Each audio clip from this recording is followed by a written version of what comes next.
the requirement under the CSRD is going to be a dual materiality requirement. So it's not just how the sustainability issues impact the company and its ability to continue as a going concern, but also how the sustainability matters impact those outside of the company. So it requires a look inside and also a look outside to figure out the impacts on people and on the environment. Human trafficking doesn't always take the form we first imagine. It can be found at almost any level of an organization's supply chain. What can compliance professionals do to assess human trafficking risk, and how can they leverage the resources of the organizations they work for to help root out this tragic problem? Gwen Hassan is here to help. This is Hidden Traffic. Hello, and welcome to a solo episode of Hidden Traffic. This is your host, Gwen Hassan. I am providing a quick set of updates on some developments in the world of human trafficking and human trafficking prevention, things I think you need to know.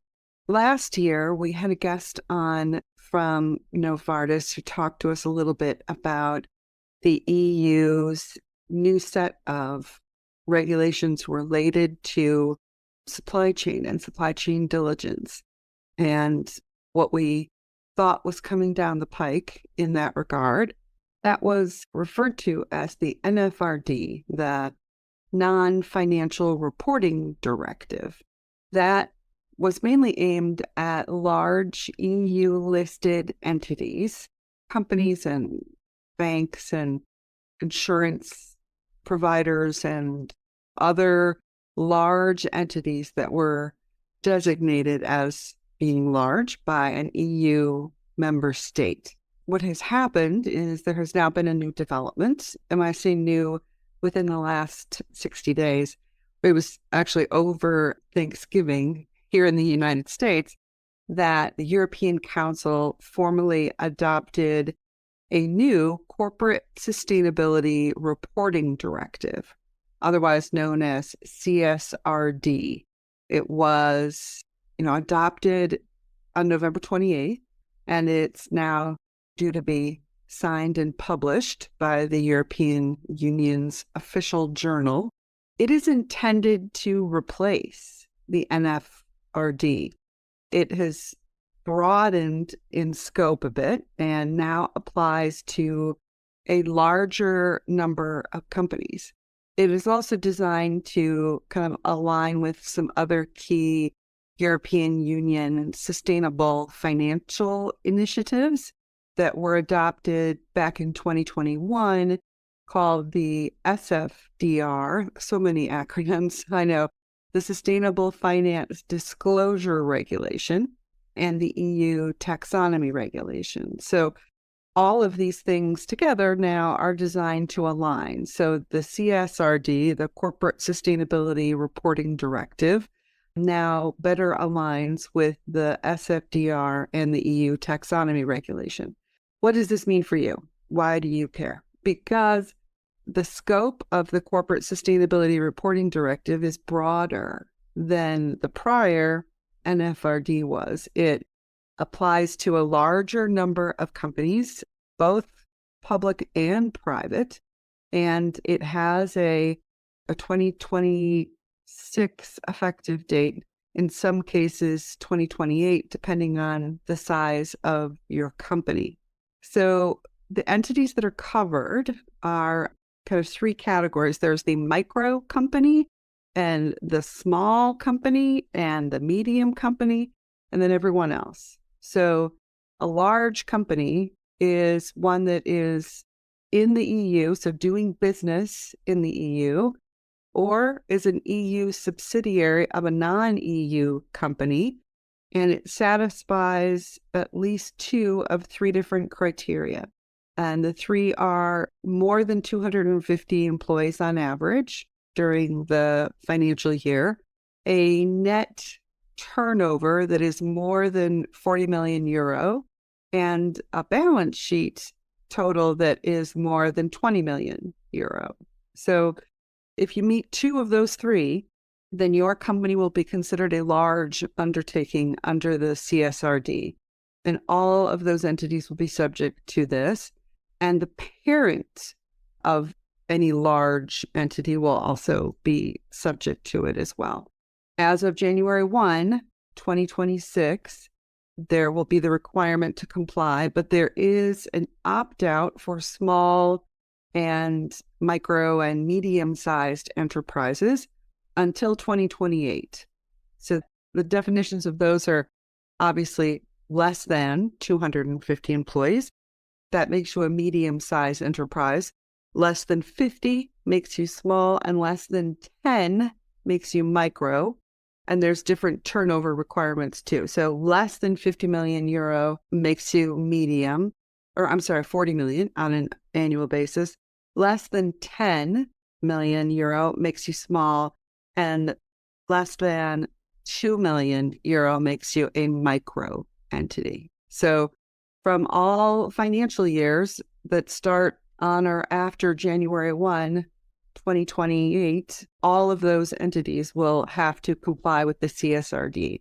It will also apply, interestingly, to non-European Union entities that are now labeled as third country undertakings, new definition, that have a net turnover in the EU of more than 150 million euro.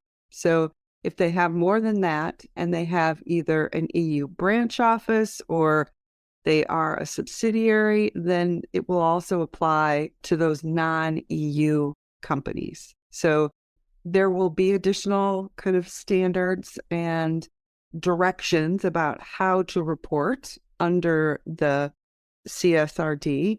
And those standards are to be adopted by the European Commission by June of next year. So those standards will be forthcoming and should give us a little more information. But kind of at its core, we believe that it's going to be directly relevant to human trafficking because the requirement under the CSRD is going to be a dual materiality requirement. So it's not just how the sustainability issues impact the company and its ability to continue as a going concern, but also how the sustainability matters impact those outside of the company. So it requires a look inside and also a look outside to figure out the impacts on people and on the environment. So there will be elements of materiality for the reporting requirements around strategy, targets, governance, policies, incentives that you're providing,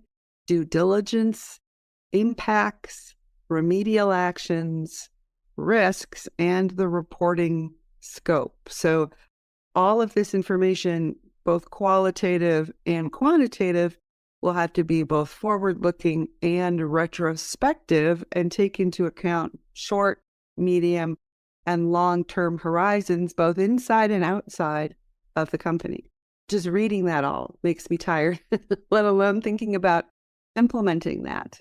So it does say also that undertakings, meaning companies, entities that are falling within these definitions in the EU, will also be required to disclose information not only about themselves and their own operations, but their value chain, including products, services, business relationships, and the winning term here, their supply chains. So from a human trafficking standpoint, this means that the new CSRD will now require, in my view, that entities that are doing business in the EU are prepared to provide full information about their due diligence efforts on their supply chain. So multiple levels in, and they will look at things like human rights requirements. The Commission noted specifically that there are sector-specific standards that they will apply for sectors of the business world that have particularly high risk when it comes to the environment and human rights and governance. So, but an early heads up on this. I mean, it's just been passed within the last 60 days, and we don't have the implementing kind of standards yet that will be used for reporting. Like I said, those will come in June of next year. But I don't think most companies can afford to wait until we get to the middle or end of 24 if reporting is going to be required in 26. So, of course, as we always talk about, you need to start figuring out how your company is going to come up with a plan and with targets and with diligence around environmental, social, and governance issues, and specifically around human trafficking prevention for purposes of this podcast, right? So the other thing that will be interesting about this is they've specifically stated that they want to prevent greenwashing. And so they will be introducing an EU-wide audit assurance requirement for reported sustainability information. So previously, under the old NFRD, audit assurance was optional, but under the new CSRD, the Commission will adopt legislation that will provide for, an audit assurance. It will be phased in, so there'll be a limited assurance to start with by October 1 of 26, and then there'll be a higher reasonable assurance requirement that'll kick in by October of 28. So EU member states will have the ability to appoint an independent assurance service provider that will carry out that sustainability assurance work. So you can expect that, this is great news if you're an audit firm, but there will be many, many firms now that will be providing this kind of audit and assurance specifically as it relates to sustainability and this CSRD directive. So heads up on that. I will be looking over the next, few months to see, as we get more information about this, who can come and talk to the podcast with more specificity about what this will be looking like in terms of rollout, how it relates to, some of the other task forces and pieces of legislation that we're seeing in the EU, like perhaps the German Due Diligence Act. So stay tuned. More to come on the new CSRD, but something you should be including in your risk assessments, in your plans, in your kind of things to do in the future, because the reporting requirements that are going to come out of this, if you're doing business in Europe, even if you have 10 employees in Europe and $2 million in Europe, within the next 5 years, you're going to be subject to this. And they're really significant compared to what we thought was going to be in place under the NFRD. So given that it's a broader scope and it applies to a much bigger universe of companies, even ones that are considered to be tiny by most standards, there's going to be, a significant increase in disclosure requirements, which then, of course, will increase cost. You'll have to do subsidiary-level reporting that will roll up. There may be consolidated reporting requirements. And, of course, with the new kind of assurance part of this statutory program, you'll have to make sure that information that you're reporting in relation to your supply chain and your due diligence, and for that matter, specifically your human trafficking prevention, is auditable and verified. So yay. I know that sounds daunting, at least it does to me, but at least we have a heads up that we've got a few years to work on this. And we'll see what happens on the U.S. side, whether there are similar developments. But if you have operations in Europe, then start preparing sooner rather than later.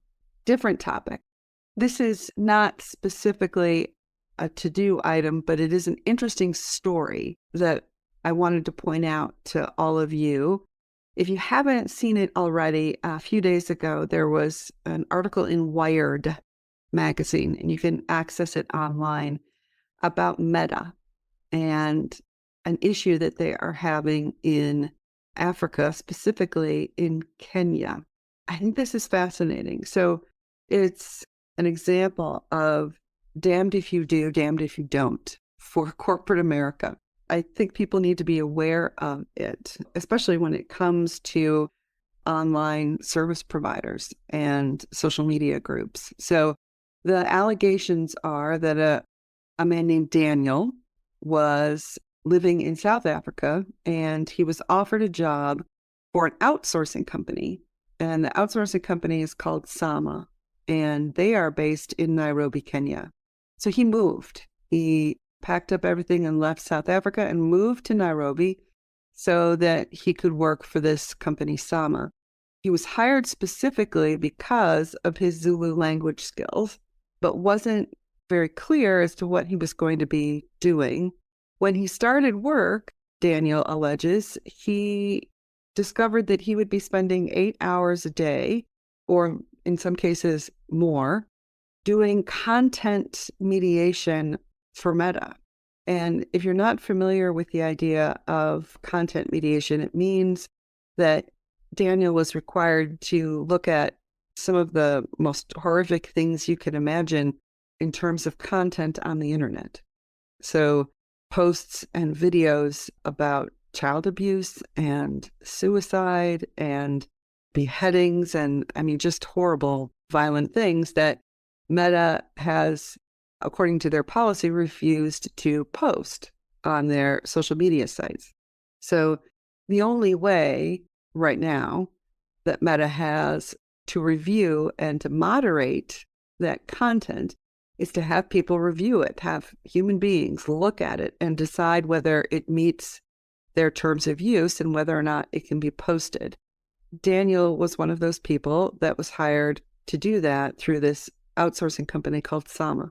He alleges he was paid $2 an hour and was viewing content that was so graphic that it left him with post-traumatic stress disorder. There's a quote in the article where he says it was emotionally and mentally devastating. He says, "I went in okay and I went out not okay. It changed the person I was." Daniel started pushing to form a union so that the moderators could try and advocate for better pay and for more support for this horrible work that they had to do.